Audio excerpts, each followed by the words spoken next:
யாருக்கு குழப்பம் வரும்?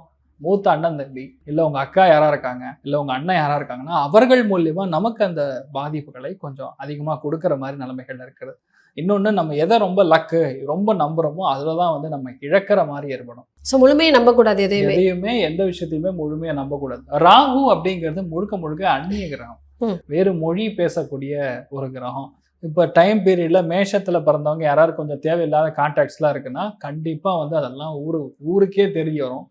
ஸோ நம்ம பேரு, வண்டவாளம், தண்டவாளம்லாம் வெளிய வர அளவுக்கு இருக்கு. ஸோ ரொம்ப கவனமா, ஜாக்கிரதையா இருக்கணும். ஏதோ எதார்த்தமா பேசுறேங்க, ஹலோன்னு ஒரு மெசேஜ் அனுப்பிச்சேன்.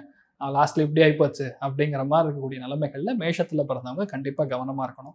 மூத்தவங்க எந்த இடத்துல எந்த மூத்தவங்களா இருந்தாலும் நெக்ஸ்ட் 40 டேஸ்க்கு கொஞ்சம் கவனமா இருக்கணும். அதாவது நீங்க பேசக்கூடிய மேல் அதிகாரியா இருக்கலாம், இல்ல நீங்க கூட பழகக்கூடிய ஒரு நண்பரா இருக்கலாம், லவ் மேரேஜ் பண்ணியிருக்கலாம். இந்த மாதிரி ஒரு சின்ன ஒரு டிஃபரன்ஸ் இருக்கக்கூடிய ஃபேமிலி ரிலேட்டட் ஃப்ரெண்ட்ஸா இருக்கலாம். இவங்க மூலியமா நமக்கு ஒரு பிரச்சனை, ஒரு ஆபத்து, இல்ல பண நஷ்டம் மெயினா இதெல்லாம் ஏற்படக்கூடிய வாய்ப்புகள் இருக்கு. உடம்புல ரொம்ப முக்கியமானதுன்னு சொல்றதே விட்டமின்.